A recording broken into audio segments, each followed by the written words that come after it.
શ્રી સ્વામિનારાયણ ભગવાનની જય. અક્ષર પુરુષોત્તમ મહારાજની જય. રાધા કૃષ્ણ દેવની જય. સિયાવર રામચંદ્ર ભગવાનની જય. ઉમાપતિ મહાદેવની જય. ગુરુહરિ પ્રમુખ સ્વામી મહારાજની જય. ગુરુહરિ મહંત સ્વામી મહારાજની જય. પ્રમુખ સ્વામી મહારાજ શતાબ્દી મહોત્સવની જય. છેલ્લા 30 દિવસથી વિશ્વ વંદનીય પ્રગટ બ્રહ્મ સ્વરૂપ પ્રમુખ સ્વામી મહારાજના જીવન અને કાર્ય વિશે વિદ્વાન સંતોના વ્યાખ્યાનો આપણે સાંભળીએ છીએ. પ્રમુખ સ્વામી મહારાજની સ્મૃતિઓ અને ગુણોનું જ્ઞાગાન આપણે કરીએ છીએ. ઘણું સાંભળ્યું અને ઘણું વિચાર્યું. પ્રમુખ સ્વામી મહારાજ માટે કશું જ નવું કહી શકાય તેમ છે નહીં. There is nothing new to be said about Pramukh Swami Maharaj. Just as there is nothing new to be said about the sun, the moon and the mountains. Nothing new to be said about the rivers and the oceans, or the skies, or the stars. They are the same for hundreds of thousands of years. And yet, they continue to mesmerize and amaze humankind and never cease to inspire us. પ્રમુખ સ્વામી મહારાજ વિશે કશું જ નવું કહી શકાય તેમ છે નહીં. જેમ સૂરજ, ચંદ્ર અને પર્વતો વિશે કશું જ નવું કહી શકાય એમ છે નહીં. જેમ નદીઓ અને સમુદ્ર, આકાશ અને આકાશમાં રહેલા તારાઓ, તેના વિશે કશું જ નવું કહેવાની જરૂર પણ નથી. લાખો વર્ષથી એવા ને એવા છે, છતાં પણ મનુષ્યને સતત અભિભૂત, મનુષ્યને સતત આશ્ચર્ય અને અહોભાવ ઉપજાવતા રહે છે. પ્રમુખ સ્વામી મહારાજનું જીવન પણ સતત આપણને પ્રેરણા આપતું જ રહે છે. જેમ સૂર્યોદય રોજનો એનો એ જ હોય છે, પણ રોજ મનુષ્ય નવી ચેતના પામે છે.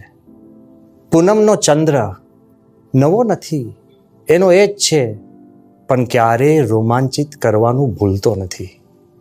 અને પર્વતો નથી હલતા, નથી ડગતા, નથી વધતા કે નથી ઘટતા. એના એ જ પર્વતો સતત ગૌરવ અને ગરિમા ઉપજાવ્યા કરે છે. એમ પ્રમુખ સ્વામી મહારાજના જીવન અને પ્રસંગો સતત આપણને પ્રેરણા આપતા જ રહે છે. હકીકતની અંદર પ્રમુખ Swami Maharaj promised no miracles, but helped us work one with our own lives. ક્યારેય પ્રમુખ સ્વામી મહારાજ ચમત્કારોની વાતો કરતા નહીં અને ક્યારેય ચમત્કારોનો ભાર આપતા નહીં. છતાં પણ જે વ્યક્તિ પ્રમુખ સ્વામી મહારાજને મળી છે, કે એના સંપર્કમાં આવી છે, કે એની સ્મૃતિ કરે છે, તો એવી એક વ્યક્તિગત તાકાત ઉપજાવે છે કે વ્યક્તિ પોતાના જીવનમાંથી જ એક ચમત્કાર સર્જી શકે છે. પુરુષાર્થનો ચમત્કાર, પ્રાર્થનાનો ચમત્કાર, સત્યનો ચમત્કાર.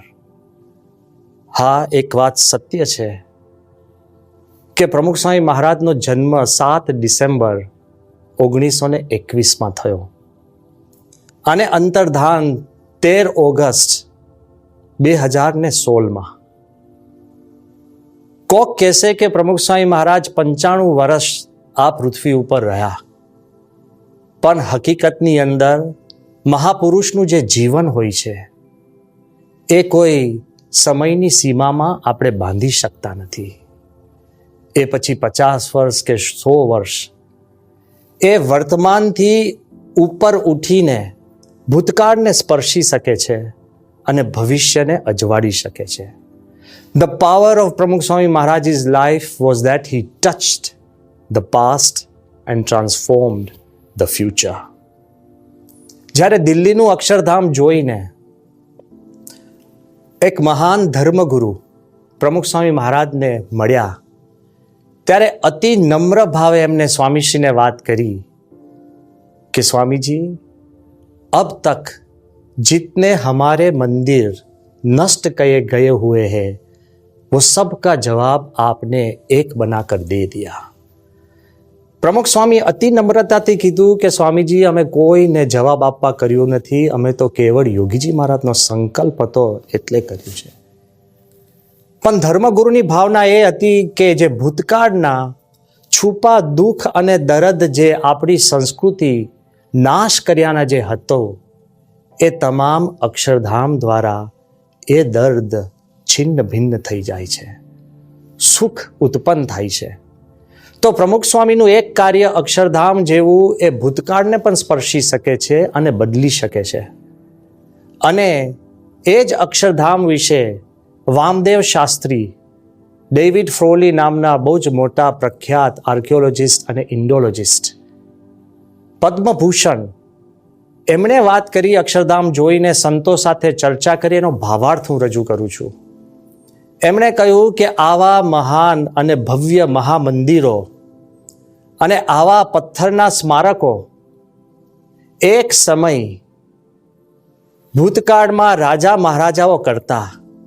ए पोतानी सत्ता, संपत्ति, पोतानी शक्ति અને પ્રજાને બળજબરી કરાવીને કાર્ય કરતા।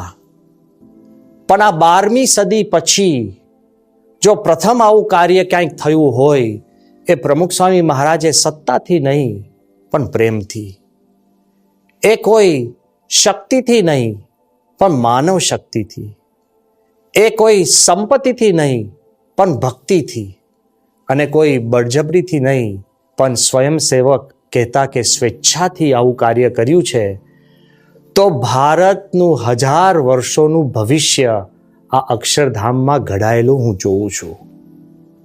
તો એક વ્યક્તિ કહે છે કે ભૂતકાળને સ્પર્શે છે અને એક કહે છે કે ભવિષ્યને સ્પર્શે છે। પણ ડેવિડ ફ્રોલી આગળ ઉપર પણ એક વાત કરી કે જ્યારે એમને ખબર પડી કે આબુધાબીમાં પણ પ્રમુખ સ્વામી મહારાજના સંકલ્પથી મંદિર આકાર લઈ રહ્યું છે, ત્યારે એમને સંતોને નતમસ્તક થઈને કહ્યું કે અત્યાર સુધી પ્રમુખ સ્વામી મહારાજે જે મંદિરો બનાવ્યા એ ઇન્સ્પિરેશનલ હતા, કહેતા કે સૌને પ્રેરણા આપતા હતા। પણ જ્યારે દિલ્હીનું અક્ષરધામ બનાવ્યું ત્યારે એ જેનરેશનલ બની ગયા, કહેતા કે પેઢીઓ તક પ્રેરણા આપશે।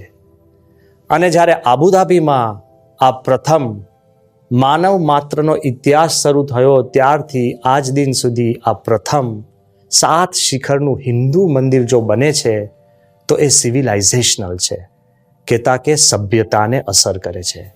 એક સભ્યતા કોઈ 100 વર્ષ કે 1000 વર્ષ માટે નહીં, હજારો વર્ષ માટે હોય છે। તો પ્રમુખ સ્વામી મહારાજનું કાર્ય એ વર્તમાન પૂરતું સીમિત નહોતું, પણ ભૂતકાળ અને ભવિષ્ય કહેતા કે કોઈ એક યુગ માટે સીમિત નહોતું પણ યુગાતીત હતું। ધ વર્ક ઓફ પ્રમુખ સ્વામી મહારાજ વોઝ એજલેસ, યુગાતીત હતું। જ્યારે વિદ્વાનો, વિચારકો, મહાન મહાન ધર્મગુરુઓ કોઈ એવું કાર્ય સતત ગુણગાન ગાય અને કહે કે આ યુગાતીત છે, પણ પ્રમુખ સ્વામીની એની પાછળની ભાવના કઈ હતી? જ્યારે વિશ્વવિખ્યાત કાર્ડિયાક સર્જન ડૉક્ટર સુબ્રમણ્યન, જેણે પોતે પ્રમુખ સ્વામી મહારાજની બાયપાસ સર્જરી કરી હતી, જ્યારે એ દિલ્હી અક્ષરધામ જોઈને પ્રમુખ સ્વામી મહારાજને મળવા આવ્યા અને સ્વામીશ્રીના તમામ કાર્યથી પરિચિત હતા કે પ્રમુખ સ્વામીએ 1100 મંદિરો બનાવ્યા છે, ભવ્ય અક્ષરધામો પણ બનાવ્યા છે। પ્રમુખ સ્વામી મહારાજે એવા સેંકડો સ્કૂલો, હોસ્પિટલો, છાત્રાલયો બનાવેલા છે અને સમાજને ભેટ આપેલી છે। અનેક પ્રોજેક્ટો પ્રમુખ સ્વામી મહારાજે કરેલા છે।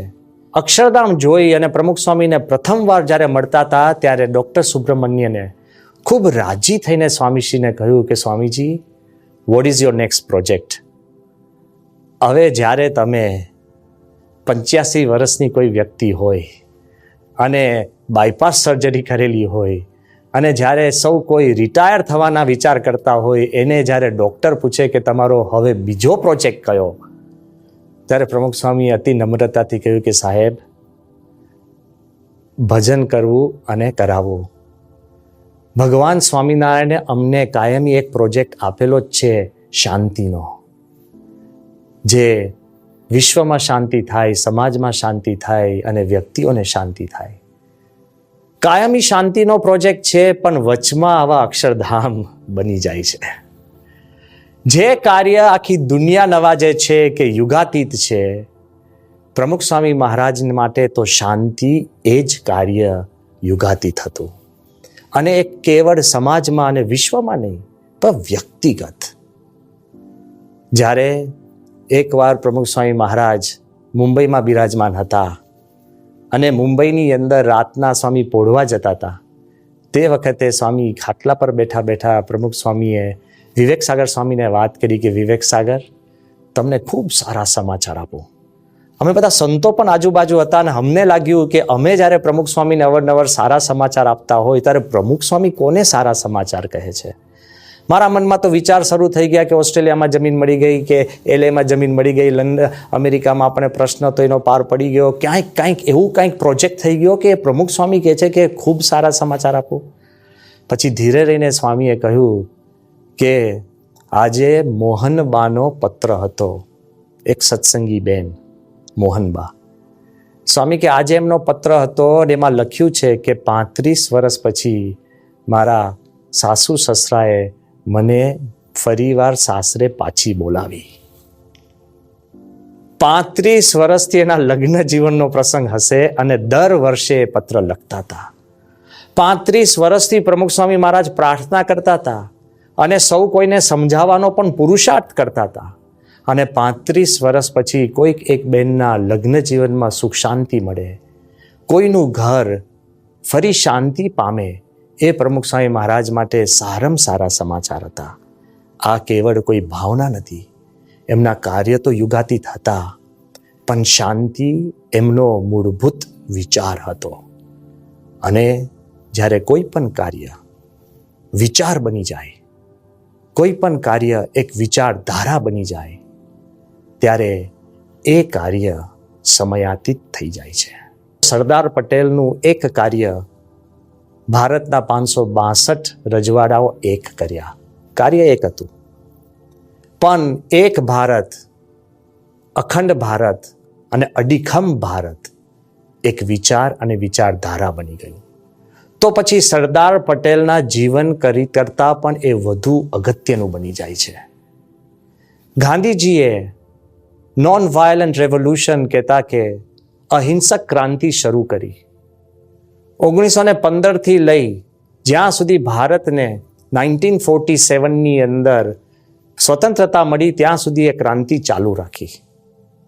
પણ વર્ષો પછી પણ ગાંધીજીનું આ કાર્ય એક ગણાય, પણ જ્યારે અહિંસક ક્રાંતિ એક વિચાર બની જાય, વિચારધારા બની જાય, ત્યારે ગાંધીજીના જીવનથી પણ એ પર બની જાય છે અને એના સમયગાળાથી પણ એ અસીમિત બની જાય છે.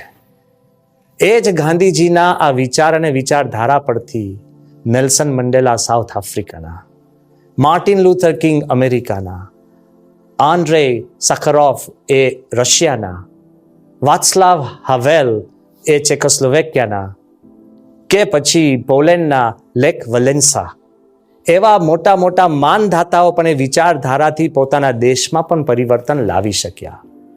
વ્યક્તિનું કાર્ય અગત્યનું છે, એ ભલે યુગાતીત હોય, પણ વિચારધારા એ સમયાતીત છે. પ્રમુખ સ્વામી મહારાજ પણ પોતાનું કાર્ય અને કાર્યની વિચારધારા